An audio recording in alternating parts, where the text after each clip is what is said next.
भक्तों, आप सभी को संकट चतुर्थी की बहुत बहुत शुभकामनाएं। संकट चतुर्थी के दिन महिलाएं सुख सौभाग्य, संतान की समृद्धि और सर्वत्र कल्याण की इच्छा से प्रेरित होकर व्रत रखती हैं। पद्म पुराण के अनुसार इस व्रत को स्वयं भगवान गणेश ने मां पार्वती को बताया था। वैसे तो हर महीने की कृष्ण पक्ष चतुर्थी गणेश चतुर्थी कहलाती है, लेकिन माघ मास की चतुर्थी तिल संकटा चौथ कहलाती है। पद्म पुराण के अनुसार आज ही के दिन कार्तिकेय के साथ भगवान गणेश की पृथ्वी की परिक्रमा लगाने की प्रतिस्पर्धा में उन्होंने पृथ्वी की बजाय भोलेनाथ और मां पार्वती की 7 बार परिक्रमा की थी। तब शिवजी ने प्रसन्न होकर देवों में प्रमुख मानते हुए उनको प्रथम पूजा का अधिकार दिया था। दोस्तों, चलिए शुरू करते हैं तिल चौथ की कहानी। एक शहर में देवरानी जेठानी रहती थी।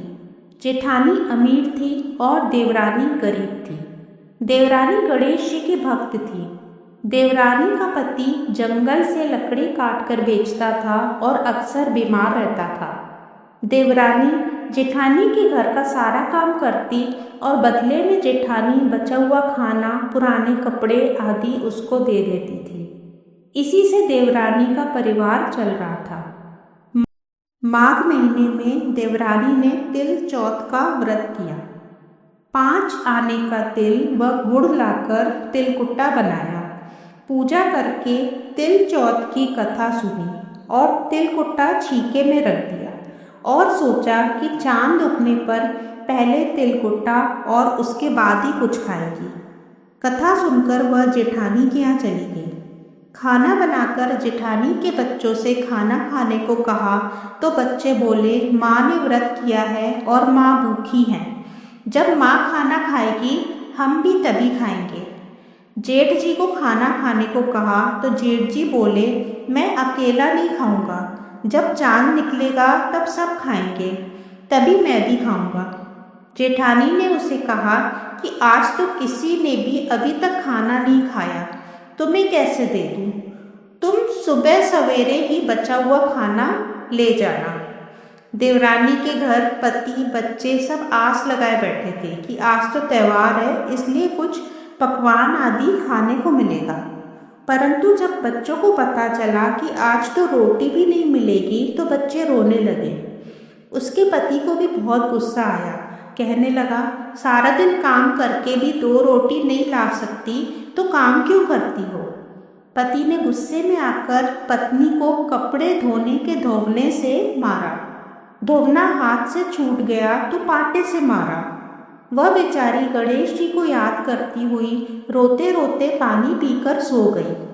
उस दिन गणेश जी देवरानी के सपने में आए और कहने लगे, धोवने मारी पाटे मारी, सो रही है या जाग रही है? वह बोली, कुछ सो रही हूँ कुछ जाग रही हूँ। गणेश जी बोले, भूख लगी है, कुछ खाने को दे। देवरानी बोली, क्या दूँ? मेरे घर में तो अन्न का एक दाना भी नहीं है। जेठानी बचा खुचा खाना देती थी, आज वह भी नहीं मिला। पूजा का बचा हुआ तिलकुट्टा छीके में पड़ा है, वही खा लो। तिलकुट्टा खाने के बाद गणेश जी बोले, धोने मारी पाटे मारी, निमटाई लगी है, कहाँ निमटे? वह बोली, यह पड़ा घर, जहाँ इच्छा हो वहाँ निमट लो। फिर गणेश जी बच्चे की तरफ बोले, अब कहाँ पहुँचूं? नींद में मग्न अब देवरानी को बहुत गुस्सा आया कि कब से तंग किए जा रहे हैं। सो बोली, मेरे सर पर पोंछो और कहाँ पोंछोगे? सुबह जब देवरानी उठी तो यह देखकर हैरान रह गई कि पूरा घर हीरे मोती से जगमगा रहा है। सिर पर जहाँ विनायक जी पोंछनी कर गए थे, वहाँ हीरे के टीके व बिंदी जगमगा रहे थे। उस दिन देवरानी जेठानी के यहाँ काम करने नहीं गई। बड़ी देर तक राह देखने के बाद जेठानी ने बच्चों को देवरानी को बुलाने भेजा। जेठानी ने सोचा, कल खाना नहीं दिया इसलिए शायद देवरानी बुरा मान गई है। बच्चे बुलाने गए और बोले, चाची चलो, माँ ने बुलाया है, सारा काम पड़ा है। देवरानी ने जवाब दिया, अब उसकी जरूरत नहीं है, घर में सब भरपूर है गणेश जी के आशीष से। बच्चों ने घर जाकर माँ को बताया कि चाची का तो पूरा घर हीरे मोतियों से जगमगा रहा है। जेठानी दौड़ती हुई देवरानी के पास आई और पूछा कि यह सब कैसे हुआ। देवरानी ने उसके साथ जो हुआ वो सब कह डाला। घर लौटकर जेठानी अपने पति से कहा कि आप मुझे धोने और पाटे से मारो। उसका पति बोला कि भली मानस, मैंने कभी तुम पर हाथ भी नहीं उठाया, मैं तुम्हें धोने और पाटे से कैसे मार सकता हूँ। वह नहीं मानी और जिद करने लगी। मजबूरन पति को उसे मारना पड़ा। उसने ढेर सारा घी डालकर चूरमा बनाया और छीके में रखकर सो गई। रात को चौथ विनायक जी सपने में आए और कहने लगे, भूख लगी है, क्या खाऊं। जेठानी ने कहा, हे गणेश जी महाराज, मेरी देवरानी के यहाँ तो आपने सूखा तिलकुट्टा खाया था, मैंने तो झरते घी का चूरमा बनाकर आपके लिए छीके में रखा है। फल और मेवे भी रखे हैं, जो चाहे खा लीजिए। बाल स्वरूप गणेश जी बोले, अब निपटे कहाँ। जेठानी बोली, उसके यहाँ तो टूटी फूटी झोपड़ी थी, मेरे यहाँ तो कंचन के महल है, जहाँ चाहो निपटो। फिर गणेश जी ने पूछा, अब पोछूं कहाँ। जेठानी बोली, मेरी ललाट पर बड़ी सी बिंदी लगाकर पोंछ लो। धन की भूखी जेठानी सुबह बहुत जल्दी उठ गई। सोचा घर हीरे जवाहरात से भर चुका होगा, पर देखा तो पूरे घर में गंदगी फैली हुई थी, तेज बदबू आ रही थी। उसके सिर पर भी बहुत सी गंदगी लगी हुई थी। उसने कहा, हे गणेश जी महाराज, यह आपने क्या किया। मुझसे रूठे और देवरानी पर टूटे। जेठानी ने घर की सफाई करने की बहुत कोशिश करी, परंतु गंदगी और ज़्यादा फैलती गई। जेठानी के पति को मालूम चला तो वह भी बहुत गुस्सा हुआ और बोला, तेरे पास इतना सब कुछ था, फिर भी तेरा मन नहीं भरा। परेशान होकर चौथ की गणेश जी से मदद की विनती करने लगी। गणेश जी ने कहा, देवरानी से जलन के कारण तूने जो किया है यह उसी का फल है।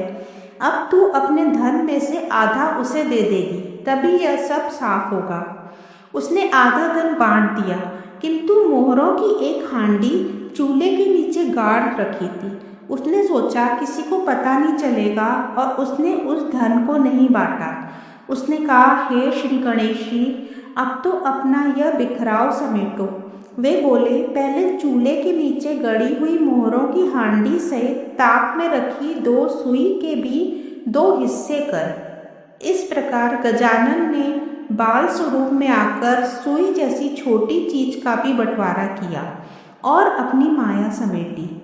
हे गणेश जी महाराज, जैसे आपने देवरानी पर कृपा की, वैसे सब पर करना। कहानी कहने वाले, सुनने वाले व हुंकारा भरने वाले सब पर कृपा करना, किंतु जेठानी को जैसी सजा दी वैसे किसी को मत देना। बोलो गणेश जी महाराज की जय। चौथ माता की जय।